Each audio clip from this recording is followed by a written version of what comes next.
দেখুন, যুবসাথী নিয়ে কিন্তু এখন একটি বড় প্রবলেম যে ফার্স্ট কিস্তির টাকা কিন্তু যুবসাথীর পেয়েছে, তার সত্ত্বেও যে দ্বিতীয় কিস্তির যুবসাথীর টাকাটি দেওয়া হয়েছে, সেখানে কিন্তু তারা যুবসাথীর দ্বিতীয় কিস্তির টাকাই পায়নি।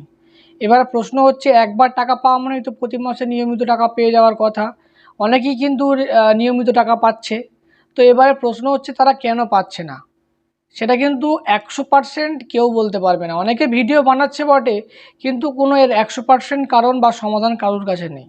তবে আমরা যারা অনলাইন কাজের সঙ্গে যুক্ত, অনলাইনের কাজ করছি, আমাদের কিছু পার্সোনাল ওপিনিয়ন থেকে কিন্তু আমরা আপনাদেরকে কিছু পরামর্শ দিয়ে থাকি। যেমন যুবসাথীর টাকা দেওয়ার আগেই কিন্তু আমি বলেছিলাম যে ডিবিটিটা লিঙ্ক করিয়ে রাখবেন। কেন? ম্যাক্সিমাম প্রকল্পের ক্ষেত্রে কিন্তু সরকার ডিবিটির মাধ্যমে টাকা দিয়ে থাকে। সেই ভিডিওটি কিন্তু আপনারা চাইলে ফেসবুকে গিয়ে দেখতে পারেন যে ডিবিটি কিভাবে আপনার অ্যাকাউন্টে কোন অ্যাকাউন্ট আছে চেক করবেন, এবং যদি কোনো অন্য অ্যাকাউন্টও দিয়ে থাকেন আপনি কিন্তু অ্যাকাউন্টটি চেঞ্জও করতে পারেন। তার ভিডিও কিন্তু আমাদের চ্যানেলে দেওয়া আছে, চাইলে আপনি ওখানে গিয়ে দেখতে পারেন। এবারের প্রশ্ন হচ্ছে, আপনি প্রথম কিস্তির টাকা পেয়েছেন কিন্তু দ্বিতীয় কিস্তির টাকা কেন পাননি? তো আপনি কিন্তু কয়েকটি জিনিস করে রাখতে পারেন, যেহেতু সতর্কতামূলক হিসেবে আপনি অ্যাপ্লাই করে রাখতে পারেন, এতে আপনার কোনো প্রবলেম হবে না। যেমন আপনি ডিবিটিটা করে নিচ্ছেন, আপনার আধার কার্ডের সঙ্গে মোবাইল নাম্বার লিঙ্ক আছে কিনা দেখে নেবেন, আপনার আধার কার্ডের সঙ্গে ব্যাংকের বই লিঙ্ক আছে কিনা দেখে নেবেন। যে নর্মালি কমন কারণগুলো থেকে থাকে সেগুলো কিন্তু আপনি ঠিক করবেন, কারণ আপনি যেহেতু একবার টাকা পেয়েছেন, অতএব আপনি কিন্তু টাকা পাবেন। হয়তো একটু দেরি হতে পারে, আপনাকে কিন্তু টাকা সরকারকে দিতে বাধ্য, আপনাকে দিতেই হবে। যদি অন্য কাউকে দিয়ে থাকে তাহলে আপনাকেও দিতে হবে।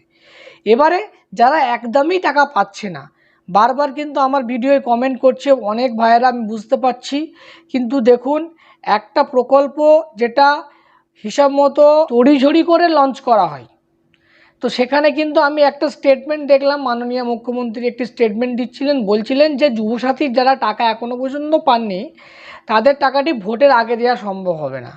কেন সম্ভব হবে না? নির্বাচন কমিশনের কিছু রুলস আছে, যেখানে একদম ভোটের আগ মুহূর্ত পর্যন্ত কোনো স্কিম চালু করা যায় না।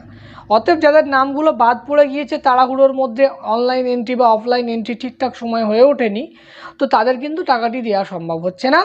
তাদেরকে ওয়েট করতে হবে, ভোটের পরে তাদেরকে আবার টাকা দেওয়া হবে, এরকম বলছে সরকার আপাতত।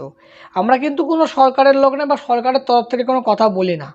অনেকে আমাদেরকে কমেন্ট করেন যে আপনি কিভাবে বলছেন। দেখুন, আমরা কিন্তু সাইবার ক্যাফে কাজ করি, আমরা প্রতিনিয়ত মানুষের সমস্যার সমাধানই করি। অতএব আমাদের কিন্তু কিছু পার্সোনাল ওপিনিয়ন বা এক্সপিরিয়েন্স আছে, সেখান থেকেই আমরা কথাগুলো বলি যাতে আপনাদের ভবিষ্যতে প্রবলেম না হয়। কেন বলছি? দেখুন, আমি প্রথমেই বলেছিলাম আপনাদেরকে ডিবিটি করিয়ে রাখতে। আপনারা কিন্তু গেলে আমার চ্যানেল